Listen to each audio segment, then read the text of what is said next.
स्वागत करता हूं आपका मेरे YouTube channel the maths score पे।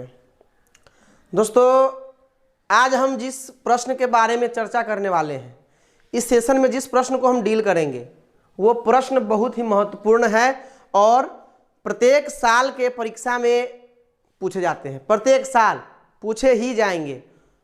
और वो प्रश्न है कि सिद्ध कीजिए कि √5 एक अपरिमेय संख्या है। तो इस प्रकार के जो भी क्वेश्चन रहेंगे कि √5 एक अपरिमेय संख्या है, √7 एक अपरिमेय संख्या है, √3 एक अपरिमेय संख्या है, तो उस प्रकार का जो क्वेश्चन होगा, इस क्वेश्चन को बनाते हुए और सभी प्रकार के क्वेश्चन को हम समझते हुए चलेंगे। तो इसको हम डील करते हैं कि सिद्ध कीजिए कि √5 एक अपरिमेय संख्या है।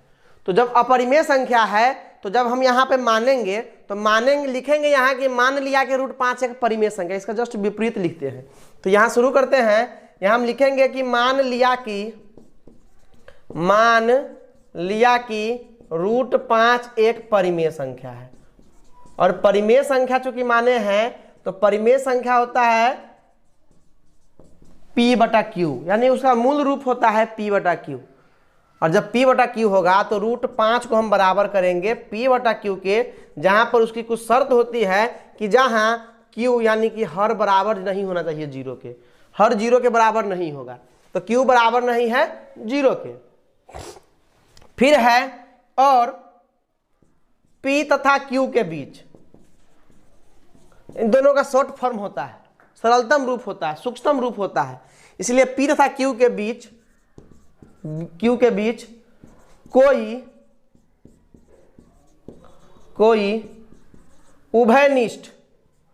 उभयनिष्ठ गुणनखंड नहीं होगा, कोई उभयनिष्ठ गुणनखंड नहीं, कोई उभयनिष्ठ गुणनखंड नहीं है। अब इसको हल करते हैं कि √5 बराबर जब होता है P/Q के तो क्या होगा। तो दोनों तरफ वर्ग करेंगे, तो दोनों तरफ वर्ग करने पर, जब दोनों तरफ वर्ग करते हैं तो √5 का अगर स्क्वायर हम करेंगे बराबर हो जाएगा P/Q के स्क्वायर के। हल करते हैं इसको, √5 को √5 से गुना करेंगे तो 5 होगा। किसी भी संख्या में अगर रूट लगा हुआ है और उसका स्क्वायर करते हैं तो स्क्वायर से रूट कट जाता है, हट जाता है। तो इसलिए √5 के स्क्वायर के हो जाएगा 5 बराबर P²/Q²।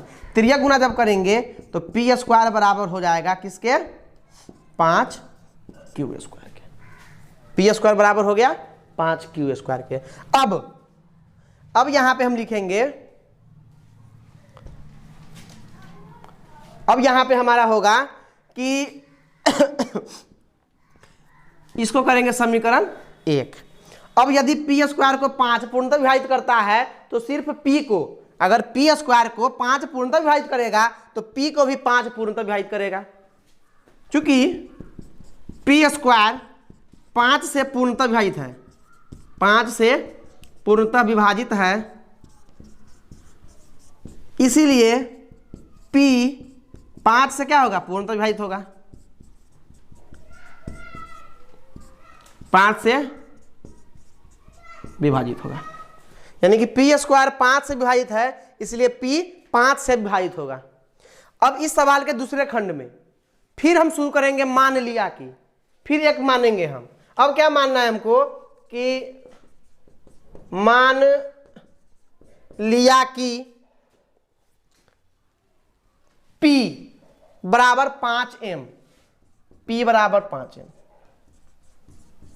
जहां m कुछ भी हो सकता है, पूर्णांक, कोई भी पूर्णांक हो सकता है, जहां m एक पूर्णांक है। दोस्तों, अब हम बात कर रहे थे कि परीक्षा में सिर्फ √5 नहीं आएगा, हो सकता है कि √3 आ जाए, हो सकता है कि √7 आ जाए। फिर इसी प्रकार से हल करेंगे, यहां तक सारी बातें सेम होगी। फिर यहाँ पे √5 के ऊपर √7 होगा तो यहाँ 7 हो जाएगा। अब जब हम मानेंगे दूसरे खंड में तो P बराबर, अब √7 का अगर हमको निकालना होगा तो P बराबर मानेंगे 7m। अगर √5 का निकालना है तो P बराबर मान दिए 5m।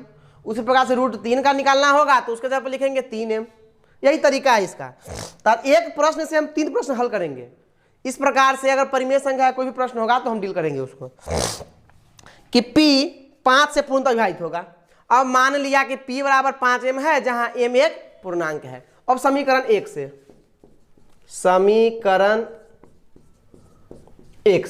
समीकरण 1 कहां, समीकरण 1 मेरा ये है कि p स्क्वायर बराबर, समीकरण 1 को लिख लेते हैं, p स्क्वायर बराबर 5q स्क्वायर, अब p स्क्वायर के जगह पर 5m का होल स्क्वायर बराबर हो गया 5q स्क्वायर। 5m को होल स्क्वायर को अगर हम डील करेंगे तो इसका होगा, इसको हल करने पर 25 m स्क्वायर बराबर 5q स्क्वायर। अब 5 से 25 को 5 मरतबे काट देंगे तो यानी कि अब हो गया q को इधर ले आएंगे, q स्क्वायर बराबर 5m स्क्वायर। तो अब जो बात यहाँ पे है, सेम कंडीशन यहाँ भी था कि p स्क्वायर बराबर 5q स्क्वायर, यहाँ q स्क्वायर बराबर 5m स्क्वायर। तो इसी प्रकार से हम लिखेंगे कि 5 जो है सो q स्क्वायर को पूर्णतः विभाजित करता है। तो लिखेंगे कि चूंकि q स्क्वायर 5 से पूर्णतः विभाजित है,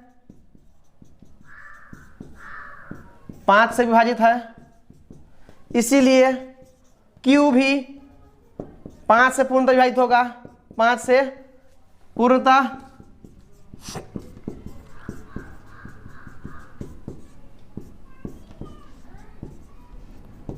विभाजित है। अब q स्क्वायर 5 से विभाजित है, इसलिए q 5 से पूर्णतः विभाजित होगा। तो अब देखना है हमको कि यहाँ पे है कि p 5 से पूर्णतः विभाजित है और q 5 से पूर्णतः विभाजित है, यानी कि 5 जो है p और q दोनों का उभयनिष्ठ गुणनखंड है। 5 p और q दोनों का उभयनिष्ठ गुणनखंड है। तो यहाँ हम लिखेंगे अतः चूंकि 5 p तथा q, 5 p तथा q दोनों का उभयनिष्ठ गुणनखंड है, दोनों का उभयनिष्ठ गुणनखंड है।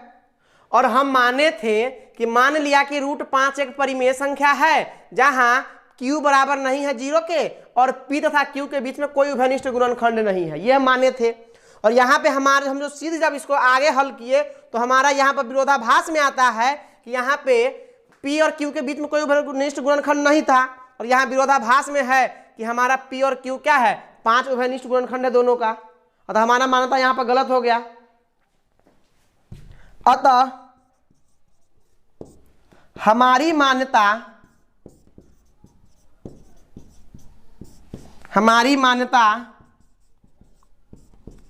गलत हुई कि √5 एक परिमेय संख्या, ये हम माने थे।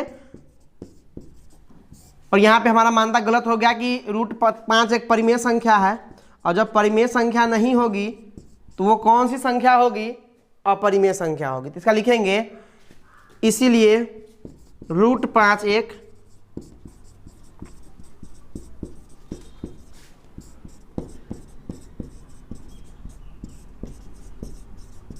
अपरिमेय संख्या है, √5 एक अपरिमेय संख्या है, और ये हमारा प्रमाणित हो गया। इसको हम लोगों ने प्रमाणित किया कि √5 एक अपरिमेय संख्या है। अगर इस प्रकार का सवाल होता है कि √3 एक अपरिमेय संख्या है तो इसी प्रकार से हल करेंगे, सिर्फ यहाँ पे हमको 3 रख देना है। √7 एक अपरिमेय संख्या है तो इसी प्रकार से हल होगा, यहाँ पे हमको 7 रख देना है, p का मान 7m हो जाएगा। तो इस प्रकार से हम इसको हल करेंगे। दोस्तों ये सवाल आपको याद कर ही लेना होगा, समझ ही लेना होगा, क्योंकि परीक्षा में ऐसा कोई साल नहीं है जहां इस प्रकार के प्रश्न नहीं आते हैं। हो सकता है कि √5 ना आए, दूसरा कोई रूट में आ जाए, तो इसको हम हल करना सीखे हैं। तो आज हमने इसको बड़ी बारीकी से और बड़ी आसानी से समझा है। तो दोस्तों अगर आपको हमारा ये वीडियो अच्छा लगा हो और आपको अगर लगता है कि अगर मेरे वीडियो से आपकी हेल्प हो रही है तो प्लीज़ चैनल को सब्सक्राइब करें, वीडियो को शेयर और लाइक ज़रूर करें, और अपने दोस्तों में शेयर कीजिए ताकि आपके दोस्त भी इतने अच्छे से इसको समझ पाएँ। धन्यवाद।